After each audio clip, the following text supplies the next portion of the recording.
Selamat berjumpa kembali dengan kami, channel Film Legenda Nusantara. Dalam channel ini, kami akan menyajikan cerita-cerita legenda, cerita-cerita sejarah Nusantara, kejayaan Nusantara. Semoga kita semua akan menyadari bahwa negara kita, Nusantara, adalah negara yang sangat luar biasa. Salam NKRI. Kemelut Belambangan bagian 24. Bagus, engkau menganggap aku baik. Apaku yang baik? Segalanya. Engkau masih muda, engkau tampan seperti Arjuna, engkau gagah perkasa, sakti mandraguna dan bijaksana, seorang satria sejati yang berbudi mulia. Wah wah wah, kepalaku rasanya menjadi besar sekali nih. Djoko Darmono berseru sambil menggunakan kedua tangan memegangi kepalanya dan tertawa. Bagus, jangan mengada-ada kau. Nawangsi masih kanak-kanak, jangan berpikir yang macam-macam. Usianya sudah 13 tahun. Beberapa tahun lagi ia sudah menjadi seorang gadis dewasa yang cantik jelita. Ia bukan anak kecil lagi. Djoko, terus terang saja, kalau engkau setuju, aku yang akan menjadi perantara, membicarakan hal ini dengan paman dan bibi. Hus! Jangan, awas kalau engkau lancang. Aku akan marah sekali padamu.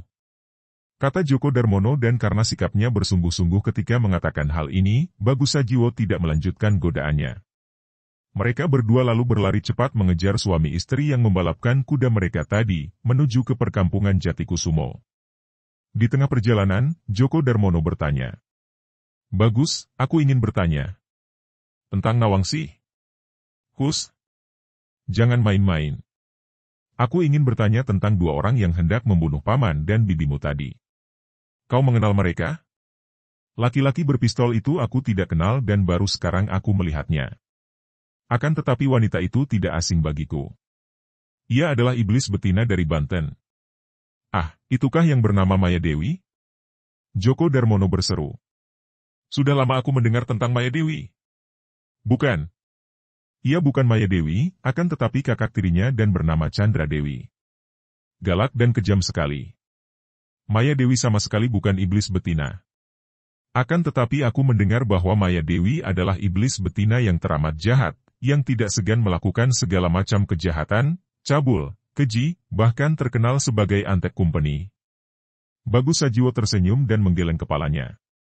Sekarang tidak lagi, Djoko.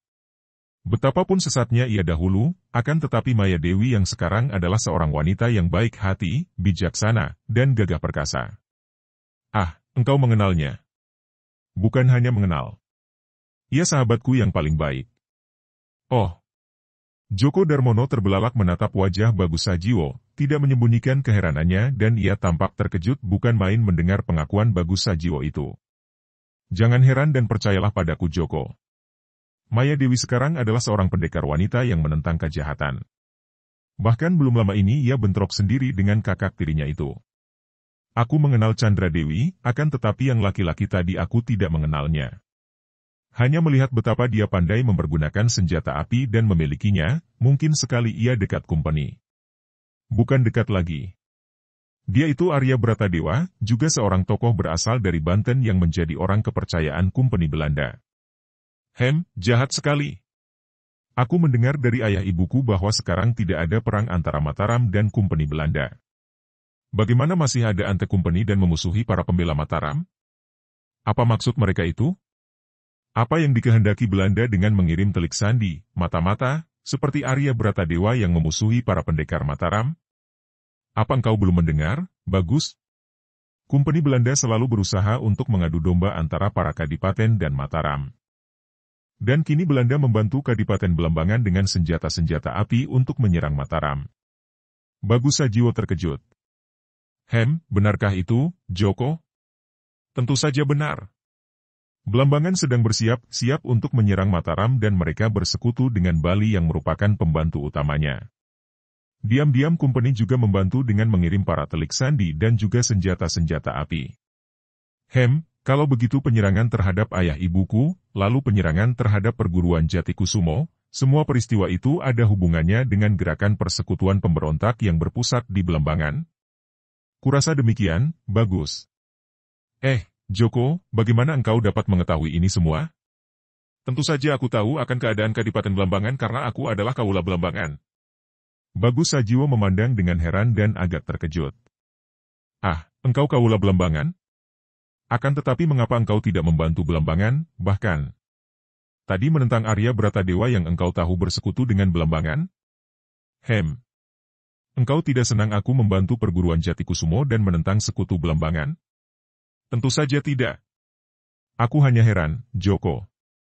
Aku tahu engkau seorang yang gagah perkasa, tidak mungkin engkau mau mengkhianati kadipaten di mana engkau menjadi kaulanya. Joko Darmono menghela napas panjang. Tentu saja aku bukan pengkhianat. Terus terang saja, persekutuan itu sudah mencoba untuk mendekati dan menarik aku agar membantu mereka. Akan tetapi aku hanya siap membantu Kadipaten Belambangan kalau memang Sang Adipati bertindak benar. Akan tetapi Sang Adipati dipengaruhi Kerajaan Kelungkung di Bali, mengadakan persekutuan dengan para tokoh sesat bahkan dengan Kompeni Belanda. Bagaimana mungkin aku sudi membantunya? Aku akan membela Belambangan kalau Belambangan diserang secara sewenang-wenang oleh siapapun juga. Akan tetapi aku pasti tidak mau membantu kalau Belambangan bertindak angkara murka. Aku kagum sekali padamu, Joko. Apa yang kau katakan itu memang benar. Kita wajib membela negara dan tanah air, akan tetapi bukan membela penguasa yang angkara murka. Bahkan demi kesejahteraan negara dan bangsa, kita harus bertindak adil dan berani menentang kalau penguasa membawa negara ke arah yang tidak benar, apalagi menuruti keangkara murkaan penguasa. Mereka melanjutkan perjalanan dan karena keduanya kini mengerahkan aji kesaktian mereka dengan berlari secepat terbang, mereka tiba di perkampungan Jatikusumo hanya beberapa saat setelah Ki Cangak Awu dan Nyi Pusposari tiba di situ. Hal ini membuat ketua Jatikusumo dan istrinya menjadi kagum bukan main. Tadi mereka berdua membalapkan kuda mereka, akan tetapi ternyata dua orang pemuda itu dapat tiba di situ dengan waktu yang hampir bersamaan dengan kedatangan mereka. Nawangsi menyambut kedatangan ayah ibunya dengan girang. Nyi Pusposari berangkulan dengan putrinya yang diculik orang akan tetapi kini kembali dalam keadaan selamat. Keluarga itu lalu menyambut Bagus Sajiwo dan Joko Darmono dengan ramah dan penuh rasa syukur karena dua orang muda inilah yang telah menyelamatkan Nawangsi maupun juga menyelamatkan suami istri itu yang nyaris dibunuh lawan yang lebih kuat. Mereka mengadakan pesta makan dengan gembira. Dengan gayanya yang lincah Nawangsi menceritakan kepada ayah ibunya betapa ia telah diselamatkan dari tangan penculiknya yang bernama Dartoko oleh Joko Darmono. Setelah Nawangsi selesai bercerita, Ki Cangak Awu dan istrinya menatap wajah Joko Darmono dengan kagum dan berterima kasih. Anak Mas Joko Darmono, Andika telah menyelamatkan putri kami dari malapetaka.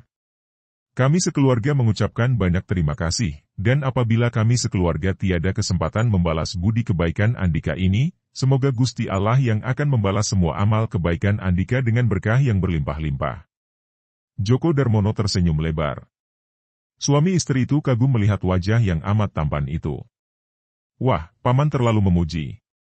Secara kebetulan saja saya melihat orang melakukan kejahatan dan tentu saja saya segera menentangnya dan menolong adik Nawangsi. Semua orang juga akan berbuat seperti saya, maka harap Paman sekeluarga tidak terlalu membesarkan perbuatan saya yang sudah semestinya itu. Kanjeng Paman dan Kanjeng Bibi, Joko Darmono ini memang seorang yang hebat sekali. Kata Bagus Sajiwo sambil tersenyum. Sudah sakti mandraguna, tampan seperti Arjuna, juga rendah hati dan bijaksana. Sungguh amat langka mendapatkan seorang pemuda seperti dia. Bagus. Engkau mau mengejek aku, ya? Memangnya aku ini barang atau makhluk langka? Joko Darmono menegur berlagak marah. Bagus Sajiwo yang mengetahui bahwa pemuda itu hanya berpura-pura saja marah, tertawa. Anak Mas Joko Darmono, kami ingin mengenal Andika lebih baik lagi. Sukalah Andika menceritakan, siapa orang tua dan siapa pula guru Andika? Tanya Nyi Pusposari. Wah, kasihan sekali dia, Ibu. Kata Nawangsi. Ketika masih kecil sudah ditinggal mati kedua orang tuanya, kemudian ketika berusia 5 tahun dan hanya hidup berdua dengan adiknya. Adiknya yang berusia 3 tahun mati pula sehingga dia hidup sebatang kara. Aduh kasihan. Kata Nyi Pusposari. Benarkah itu, anak Mas?